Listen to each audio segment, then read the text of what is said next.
of weird stuff. And for the price of memberships, I think it's worth it. I think almost every person in the country could benefit from using cryotherapy. So Yeah, the only thing I'll add to that is that, we live in a very thermoregulated environment, right? So we live at 75 degrees, right? If it's too hot, we hit the air. If it's too cold, we hit the heat. And the right, body is designed to be exposed to extreme temperatures, both heat and cold, which then releases cold or heat shock proteins. And those right, are very good for the immune system, and they're very good for stimulating, repair and recovery in the body.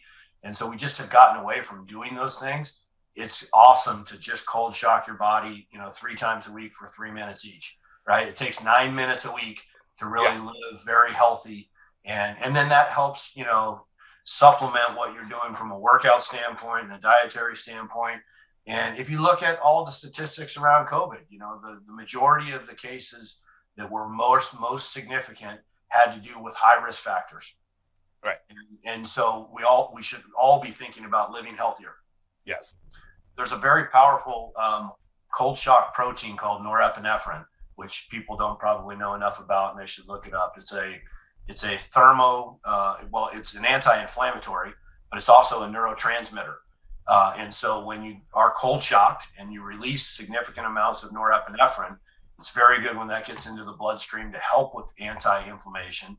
But it also elevates, this is the whole fight or flight piece, where it elevates cognition, it elevates mood and energy levels. And so it's really good in the brain. I think that it's yeah, extremely positive for people that have neurodegenerative conditions, traumatic brain injury and the CTEs and the PTSDs.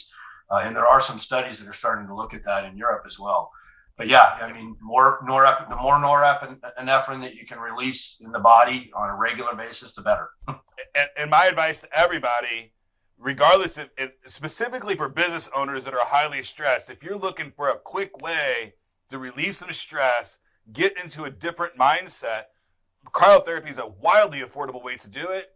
It's pretty fun, and I've never walked out of a cryotherapy session feeling the way I did when I walked in. Let's get into the show a little bit deeper.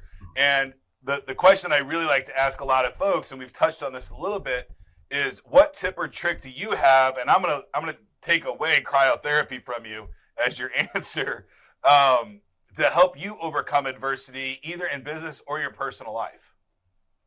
Yeah, well, certainly over the last 10 years, there's been a ton of adversity because I didn't project the many layers of building an industry and a brand. I tend to, from a business standpoint, I'm thinking, 4 or 5 steps ahead, much more now. Like, so what's this going to look like in 5 years?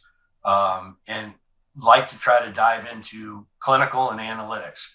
Clinical supports the product or the services that we're delivering. The analytics around it have to do with the performance of a center as a business, right? And so how do we reach more people? How do we educate more people? How do we capitalize on the volume of people that we do have? And that's, there's a pricing model, there's a customer service and loyalty model. And so I just like to get very deep into the analytics behind the business.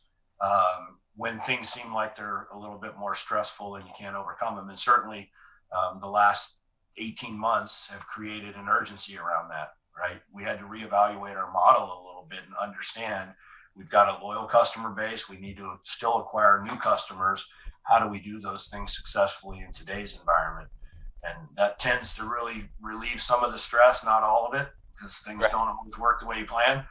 But from a planning and a business analytics standpoint, I tend to try to go that direction.